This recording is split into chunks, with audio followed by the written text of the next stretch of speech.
Resuming debate, reprise au débat, the honourable member for Foothills. You know, a lot of what we've heard today is about the Liberal government's profession of the benefits of a carbon tax. But what we're really talking about today here is about transparency, openness, being forthright with Canadians. And we heard it earlier today, but one of the fundamental cornerstones of our democracy is no taxation without representation. But I think another big part of that is no taxation without information. Canadians know that this federal Liberal carbon tax grab is going to hurt. But what we want them to show is how much it's going to hurt. That is what we are asking here today. The information is there. Apparently they've done the analysis, but they are unwilling to share it. And we've been hit with this roadblock over and over again over the last 6 or 8 months. For example, in our Natural Resources Committee, my colleague from Chilliwack put forward a motion asking the Liberal government and our committee to move forward with an emergency study and analysis of the impact the carbon tax will have on the oil and gas sector. The Liberal members of that committee voted against that motion. And again, what this comes down to is if this carbon tax is going to be such a job creation revelation, it's going to be such a wonderful benefit to Canada, why are they being so coy with the data that will back that up? My statement would be, if this is going to be such a benefit, if this is really going to be what Canadians want, then show me, prove it to me. But again, through this entire process, why we brought this motion forward today is they are unwilling and unable to do that.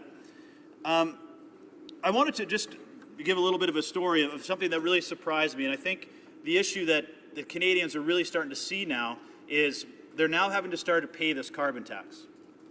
And I know my colleagues across the floor have talked about this being revenue neutral, this isn't going to impact anyone. Well, that's absolutely not the case. You know, first of all, they're shoving this off to the provinces to make those decisions. So there's no guarantee from the federal side that they're going to ensure this is revenue neutral. But it's already been proven in BC, Alberta, and Ontario that this is not revenue neutral. This is impacting the most vulnerable. In January, when we were home for our constituency break, I joined some friends of mine, had the opportunity to go and play hockey, walked into the Cardell Arena in the south end of the city. There's a huge sign in that arena that said we are no longer turning on the heaters in the arena due to the carbon tax. So my family, my wife and my kids came to watch hockey, and they had to sit with their toucan mitts on.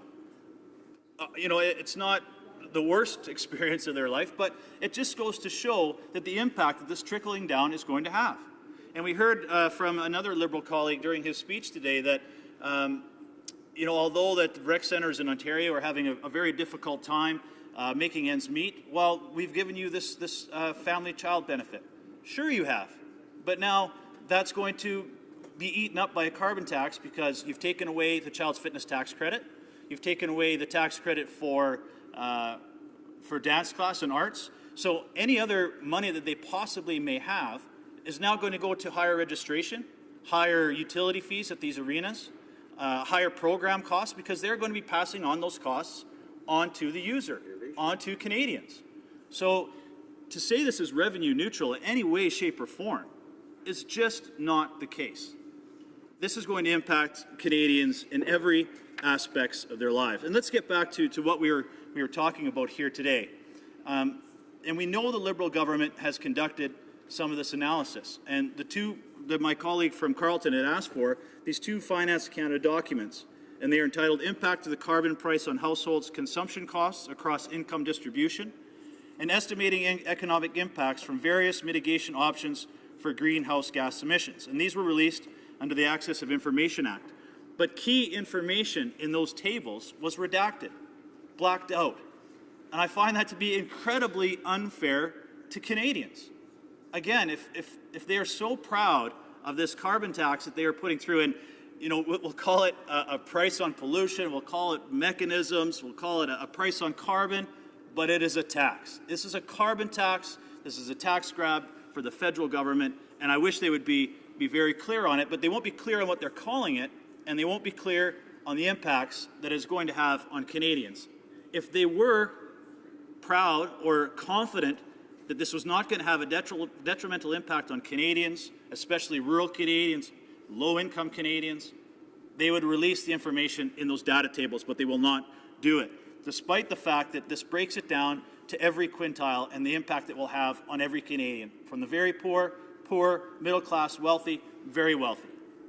This is nothing but a wealth transfer from those who have the very least to those who have the ability to lobby the federal government and the provincial governments to ensure that they get those rebates, whether it's for their Liberal friends or whatnot. This is not going to be beneficial to Canadians, and I think that's very clear. And we also heard from some of my Liberal colleagues today that countries and jurisdictions around the world are embracing a carbon tax. So I would like to point out one very interesting fact that they left out. The carbon tax certainly has not generated jobs. Our jobs report came out from Stats Canada and Alberta for December. 100,000 Albertans are still out of work. This is despite the fact that oil prices have started to tick back up over that $50 a barrel, which shows me the job losses in Alberta are not necessarily tied to commodity prices. Certainly that's part of it, but that's not all of it. 98,000 Albertans are out of work. This is despite Alberta bringing in this carbon tax. It's supposed to give us all this social license. But the one province that has shown some strength to say we are not going to go down this road is Saskatchewan. Saskatchewan's unemployment rate has decreased by 3.6%. The one province that does not have a carbon tax has actually seen their unemployment rates go down. The reason for that is they are still competitive. What we are seeing in Alberta right now with 100,000 Albertans out of work is the carbon tax is forcing investment elsewhere. They are taking their dollars to Saskatchewan, to the United States, to other jurisdictions where they don't have these obstacles to go through, where there is some certainty on their investment and their return on that investment and their ability to be successful. In Alberta right now, with a $30 a ton carbon tax and now a federal carbon tax being put on top of that, being charged on GST being charged on that carbon tax, it is showing investors that Alberta is not a good place to do business. And that's going to be the same for Canada. And again, we talked about jurisdictions that are embracing the carbon tax. The United States, Australia, France have abandoned plans to do a carbon tax. The United States, our biggest competitor and our biggest customer, is not going down this path. So what that's going to do is going to make our industries, energy, mining, forestry, agriculture, globally uncompetitive. We've seen more than $50 billion of investment leave Alberta already. I don't have numbers on what that would be across Canada, but I think once this carbon tax, the federal carbon tax, comes into play next year, we're going to see additional investment dollars go somewhere else. They're going to go where they have the least obstacles, and they're going to be taking those dollars and the jobs that go with them, likely south to the United States, where there is a much friendlier regime in terms of investment in the industry, in the energy sector, in manufacturing, perhaps even agriculture. So we're going to see that trickle down effect. But again, what this comes down to, Madam Speaker, is transparency. I think what we are asking the Liberal government here today is to be honest with Canadians. If they want to know what the impact of this carbon tax is going to be. Is this going to be something that they are going to be able to be successful with, or is this something that is going to be forcing them to continue to close businesses, take their kids out of sports and recreation programs? It took the Taxpayers Federation to do the homework for us, for the Liberal government, say this is going to cost an average family of four more than $4,000 a year. And that is just absolutely unacceptable.